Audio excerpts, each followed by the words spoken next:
안녕하세요. 30대 초반에 돌진한 딸 키우는 여자입니다. 올해로 결혼 5년 차예요. 남편은 30대 중반이고 위로 2살 차이 나는 아직 결혼하지 않은 누나가 있습니다. 저한테는 신우지요. 결혼 초반에는 언니 하고 잘 지내긴 했지만 신우와 올케 사이가 아무리 가깝다고 해봐야 신우와 올케 사이겠죠. 시댁과 거리가 가까운 편이기 때문에 한 달에 한 번꼴로는 시댁에 방문해서 시간 보내고 했습니다. 신우가 저랑 잘 지내는 척을 하기는 하지만 은근슬쩍 기싸움을 한 번씩 걸 때가 있었어요. 신혼 때 시댁에 방문하면 어디 브랜드 옷을 입거나 가방을 들고 갔을 때 그걸 가지고 그렇게 걸고 넘어지고는 했어요. 저희가 맞벌이 부부인데 저한테 올케 요즘 돈 좀 벌리나 봐 하면서 마치 제가 경제관념이 없다는 듯이 시어머니한테 고자질을 하듯 말을 하곤 했어요. 시어머니가 신우랑 그러고 있으면 중간에서 역할을 잘 해주시려고 하긴 하십니다만 팔은 안으로 굽는다잖아요. 결국에는 신우 발언에 힘을 실어주고 요즘 경제도 안 좋다는데 돈 좀 아껴 쓰고 해라 하는 잔소리를 몇 번 듣거나 했습니다. 제가 벌어서 제 돈 주고 산 건데 그걸 가지고 스트레스 받을 필요가 없다고 생각해서 처음에는 그냥 회사에서 보너스 나와서 샀어요 하면서 받아치기는 했는데 괜히 저도 같이 덤벼드니까 신우가 더 그러는 게 아닌가 하는 생각이 들더라고요. 그래서 일부러 몇 번 그런 일이 있던 뒤로부터는 그냥 시댁에 갈 때는 평범하게 하고 갔습니다. 그러니까 이번에는 올케는 이제 결혼했다고 여자이길 포기했나 보네 하면서 돈도 잘 버는데 멋 좀 부리고 다니고 싶지 않냐면서 빈정대더라고요. 그래놓고는 언젠가는 저한테 연락이 와서 예전에 시댁 놀러 왔을 때 들고 다니던 가방이나 옷 이야기를 꺼내면서 보니까 요즘 그런 거 들고 다니지도 않는다는데 필요 없으면 자기한테 달라고 하더라고요. 신주단지 모시듯 옷장 안에 처박아 놓을 필요가 있냐면서 자기는 아직 결혼도 안 했고 멋부리고 다닐 일이 많으니까 자기가 잘 사용해주겠다고 말이지요. 안 빌려주기라도 하면 그날은 시어머니한테 전화까지 받아야 했습니다.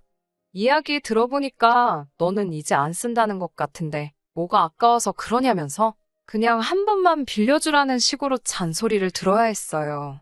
이런 일이 너무 자주 발생하니까 스트레스 받는 것도 일이지만 괜히 신우 때문에 시부모님하고 관계도 안 좋아지겠다는 생각이 들었습니다.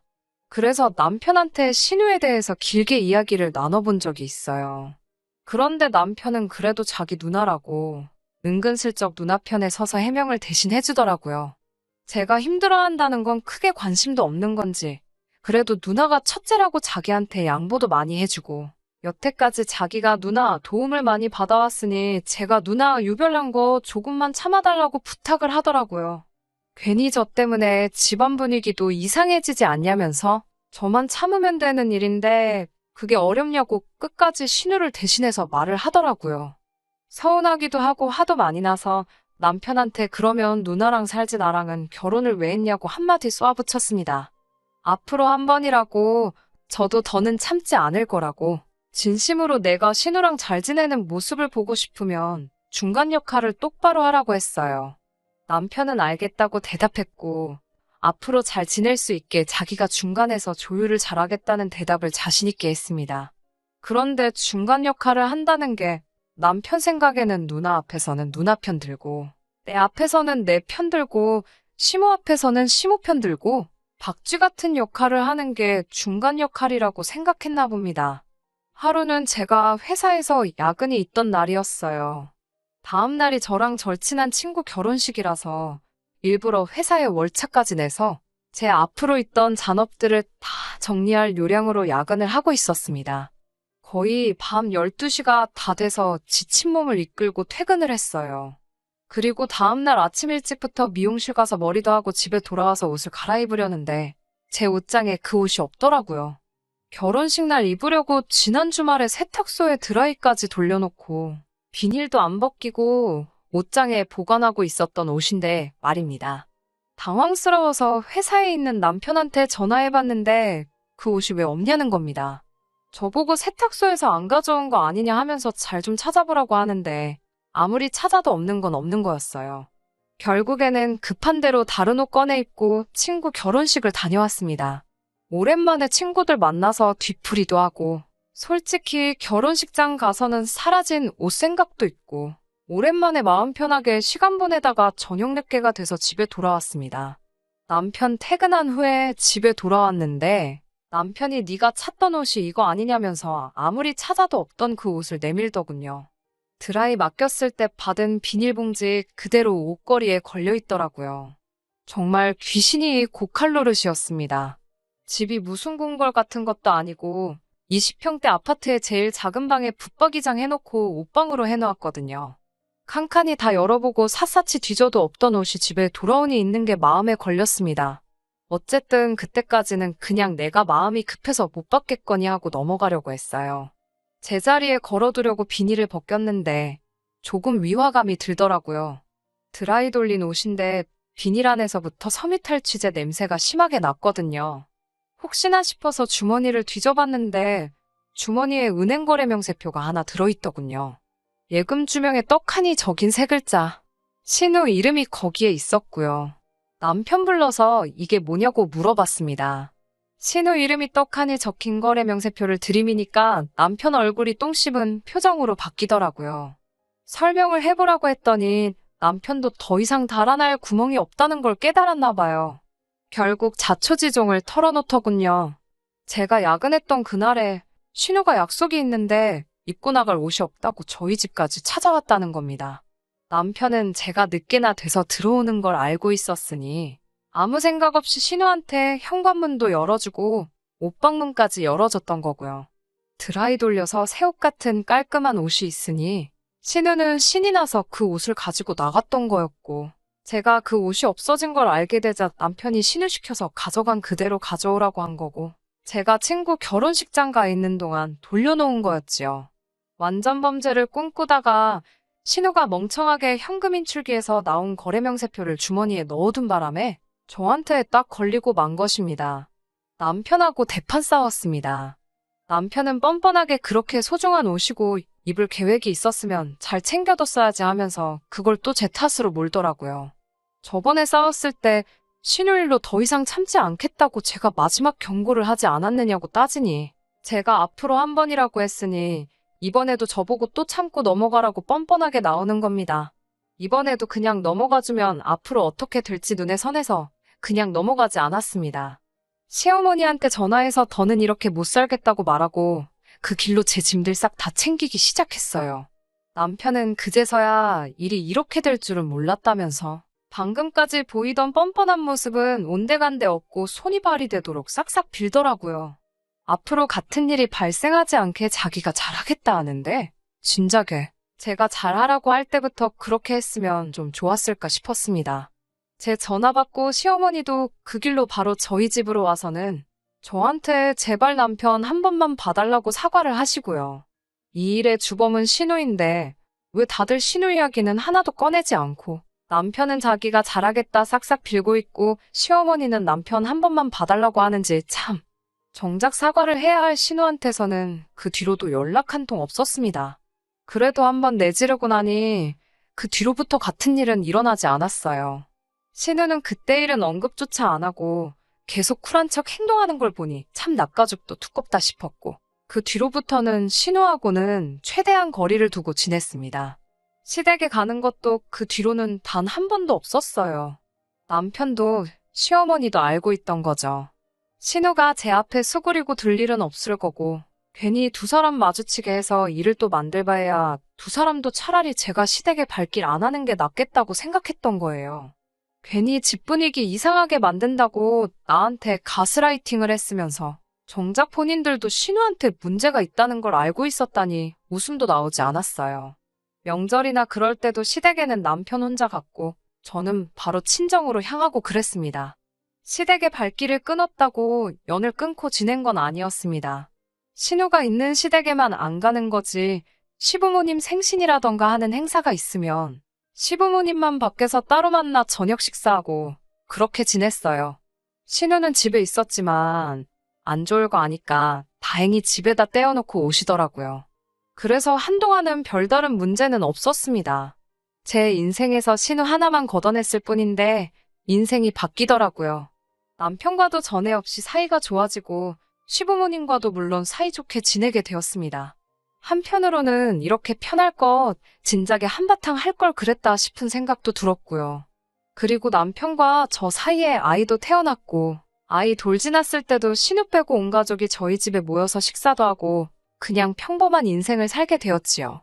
그런데 전생에 무슨 큰 죄를 짓기라도 했는지 그런 신우한테도 결혼하겠다는 남자가 생기더라고요. 지금이야 콩깍지 때문에 결혼하겠다고 들겠지만 그 남자도 참 인생이 기구하다는 생각이 들었습니다. 신우의 본 모습을 분명히 모르고 있었을 테니까요. 그래도 한편으로 다행이라고 생각했던 건 신우가 결혼하고 나면 더 이상 신우 때문에 억지로 시댁과 거리 두고 지내며 마음 불편해할 일도 없겠구나 싶었어요. 그냥 그 사람 좀 불쌍하다 생각하면서 지내고 있던 와중이었습니다. 그리고 저희 집에 예상도 못한 손님이 찾아오게 되었습니다. 인터폰 화면에 비친 사람은 신우였어요. 자기 때문에 무슨 사단이 났는지 알고 있어서 최근 몇 년간 정말 얼굴 한번 못 보고 지냈던 신우가 연락도 없이 집까지 찾아왔으니 솔직히 좋은 예감이 들지는 않았습니다. 신우는 집에 들어오자마자 다짜고짜 저랑 남편한테 나 얼마 뒤에 결혼한다는 소식은 들었지? 하면서 난데없이 돈을 내놓으라는 겁니다. 어이가 없었어요. 무슨 돈을 맡겨놓은 것도 아닌데 큰소리치면서 다짜고짜 돈을 내놓으라고 하고 있었으니 말이죠. 저도 더 이상 신우한테 쩔쩔매야 할 이유도 없었기 때문에 돈 내놓으라는 신우의 말에 맡겨놓은 것도 아닌데 난데없이 돈을 달라고 하느냐, 줄 돈도 없고 있어도 줄 생각도 없다고 확실하게 한마디 했습니다. 남편은 쭈뼛거리면서 아무 말도 못하고 있었지만 뭐 상관없었어요. 오히려 가만히 있어주는 게 도와주는 거라는 생각도 들었고 제가 말 안 하면 남편이 거절 못 할 수도 있겠다는 생각도 들었거든요. 그런데 신우는 당당하게 자기가 맡겨놓은 돈이 있다고 하는 겁니다. 저는 남편이 혹시 신우한테 나 모르게 돈이라도 빌린 게 있나 싶어서 흠칫했습니다. 남편한테 혹시 신우한테 빌렸던 돈이 있냐고 물었더니 남편도 그거는 생각도 못 해본 사실인지 돈 빌린 적은 없다고 확실하게 말을 해줬어요. 신우는 말도 안 되는 억지를 부리기 시작하더군요. 저랑 남편이 결혼할 때쯤에 이야기를 꺼내는 겁니다. 그러니까 저희가 지금 살고 있는 이 집이 최초에는 남편과 시부모님, 신우까지 같이 돈을 모아서 이 집을 샀다는 건 저도 알고 있었습니다. 처음에는 투자 목적으로 서로 돈을 모았고 모자란 건 대출을 받아 남편이 대출이자를 혼자 갚기로 하고 집을 구했다는 사실도 알고 있었어요. 그때는 제가 남편과 연애도 시작하기 전이었고 그 사실은 결혼을 하면서 신혼집 이야기를 하다가 자세한 내막을 다 알게 되었습니다. 신혼집을 구하는 과정에서 투자 목적으로 이미 돈도 잔뜩 묶여 있고 대출도 이미 남편이 갚고 있었는데 다른 집을 구해야 할 이유가 없겠더라고요.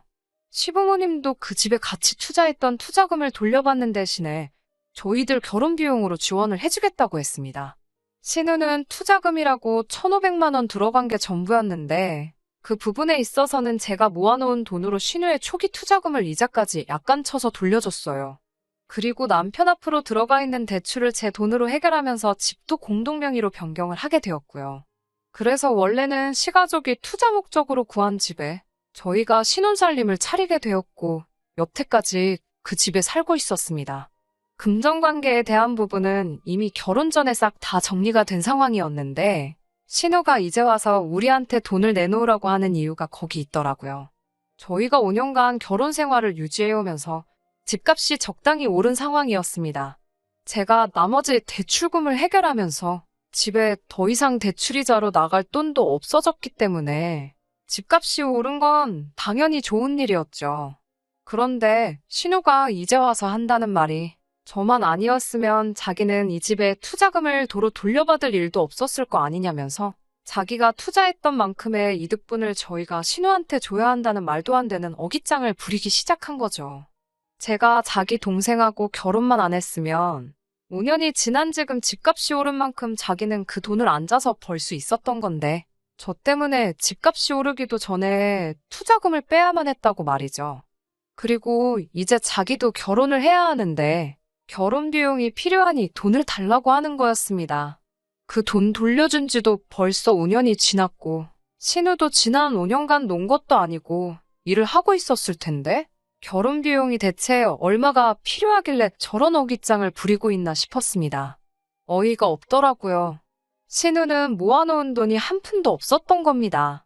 그 이후로 한 달에 100만 원씩만 모았어도 6천은 되었을 시간이고 제가 신우 앞으로 들어가 있던 1,500도 이자까지 쳐서 2천으로 줬는데 시집갈 때가 되어서는 돈이 한 푼도 없다고 하니 말이죠. 생각해보니 과거에 신우가 제 옷 훔쳐입고 은행 거래 명세서를 주머니에 넣어놨을 때도 잔액이 800만 원인가 있었거든요. 그때 생활비 통장이라고 하기에는 금액이 애매하게 많고 적금 통장이라고 하기에는 터무니없이 적어서 뭔가 싶었는데 신우는 그냥 그 돈 돌려받고 모아놓는 돈 하나도 없이 쓰고 싶은 데다가 다 쓰고 다녔던 거예요. 올해로 38살 먹은 여자가 돈이 한 푼도 없다는 사실도 믿기지가 않았고 결혼해야 되니까 동생네 집에 쳐들어와서 벌써 5년 전에 정리가 끝난 돈을 걸고 넘어지며 돈 내놓으라고 성질 부리고 있는 사실 또한 믿기지가 않았습니다. 이미 정리 끝난 돈을 가지고 이제 와서 돈을 달라고 하면 주겠냐고 줄 돈 하나도 없으니까 그만 가라고 했습니다. 신우는 배째라고 누워서 저희한테 결혼자금 6천만 원을 받아내기 전까지는 이 집에서 못 나간다고? 자기 돈이 들어갔던 집이니까 일부는 자기 집이라고 하면서 안 나간다고 하더라고요. 집값도 끽 해봐야 3억 얼마 하던 집이 6억 중후반까지 가게 된 건데 1,500 투자한 게 어떻게 6천이 되느냐고 하니 다 나름의 계산 방식이 있다며 토달지 말라고 징징대더라고요. 결국 시부모님까지 저희 집에 찾아오시게 되었습니다.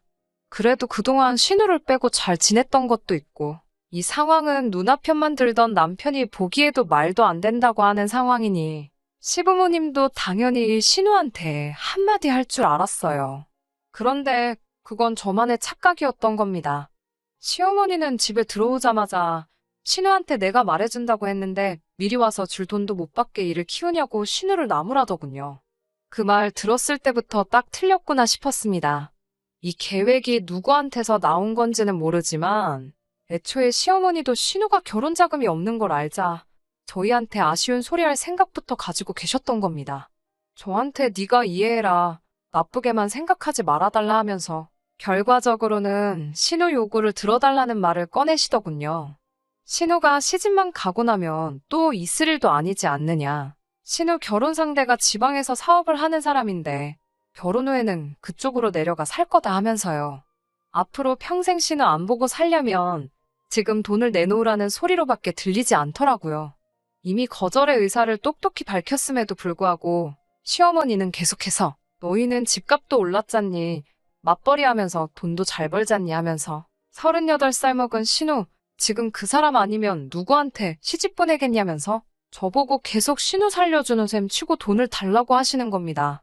남편도 처음에는 신우가 돈 내놓으라고 나설 때는 뭔 소리를 하느냐며 정색을 하더니 어머님이 저한테 숙이고 부탁하는 모습이 마음에 들지 않았던 건지 아니면 자기 누나 상황이 딱해서 또 도와주고 싶어진 건지 모르겠지만 이번이 마지막이라는데 6천만 원이면 얼마 되지도 않는데 그냥 해주자고 하더라고요. 6천만 원이 얼마 되지도 않는다니. 앞으로 아이 키워가면서 들어갈 돈도 있고 저도 슬슬 육아에 전념하기 위해서 직장을 그만둘까도 생각도 하고 있었거든요. 이런 일이 자꾸 발생하는 게 신우만 끊어낸다고 해서 될 일이 아니겠구나 하는 생각이 들었어요. 시댁뿐만 아니라 남편도 같이 끊어내지 않는다면 앞으로 평생 시댁의 신우 문제로 돈 문제로 끌려다니게 될 거라는 결론에 도달하니 오히려 마음이 편해지더라고요. 홧김에 나온 말이 아니고 진심으로 더는 이렇게 살 수는 없겠다고 신우 돈 해주고 싶으면 해주라고 말하고 대신 저는 이혼하겠다고 했습니다. 이혼 이야기가 나오니 시어머니께서는 아이를 아빠 없이 키울 생각이냐면서 화를 내시고 옆에서 아무 말도 못하고 계시던 시아버지는 책임지고 자기가 그 돈을 갚아줄 테니 저희 보고 일단 돈부터 달라고 하시는 겁니다.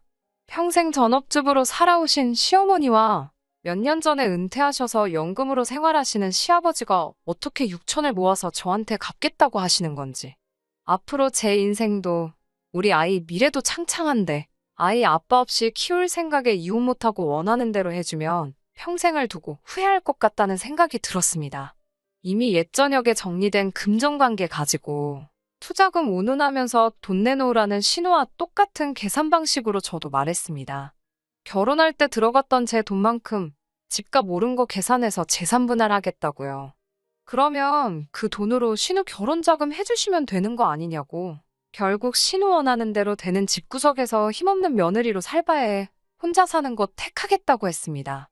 제가 의견 굽히지 않고 나오니 그제서야 시부모님도 그러면 다른 좋은 방법이 있는지 확인해보자 나오시고, 신우는 그 와중에도 자존심이 상하는 건지 또 짐 싸들고 친정 가는 쇼라도 하지 그러냐면서 빈정대고 있더라고요.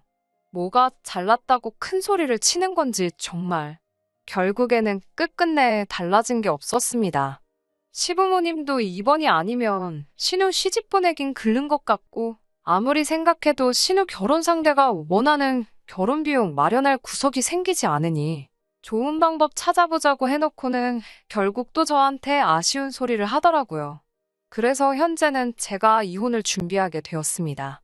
합의 이혼 해주는 대신 말했던 대로 제가 결혼할 때 드린 돈만큼 해서 현재 집값 오른 만큼 분할받기로 했어요. 여태껏 부부 공동으로 모은 돈은 반반씩 가져가기로 했고요. 아이 양육권은 제가 가져가고 친권은 공동으로 가져가기로 했습니다. 그리고 아이가 다 클 때까지 양육비도 매달 받기로 했고요. 이혼 준비하면서 생각해보니 차라리 잘 된 것 같아요. 만약 신우한테 돈을 해주지 않아도 되었다고 해도 신우가 결혼을 못하게 돼버리면 결국 앞으로 무슨 일 있을 때마다 또 이런 일로 스트레스를 받아야 했었을 테니까요. 그런 거를 또 당하느니 차라리 시원하게 정리해버린 지금이 오히려 속은 후련한 것 같네요. 집안 골칫거리인 신우 결혼시키기 위해 그래도 적당히 잘 살고 있는 아들 이혼시킨 이 상황을 시부모님도 언젠간 땅을 치면서 후회할 일이 올 거라고 믿어요. 이미 갈라서 버린 지금 남편과 남편 집안 사람들 잘 살게 기도해주지는 않을 것 같아요. 멀쩡히 잘 살던 저도 이혼했는데 신우가 그 돈 가지고 시집을 갔다고 그 집에서 이혼당하지 않고 잘 지낼 거라는 생각도 없습니다. 그걸 알게 되기까지는 좀 더 시간이 지나야겠지만 말이지요. 끝까지 들어주셔서 감사합니다. 오늘의 사연은 여기까지입니다. 구독과 좋아요, 알람 설정 부탁드리고 더 좋은 사연으로 다시 찾아뵙겠습니다. 감사합니다.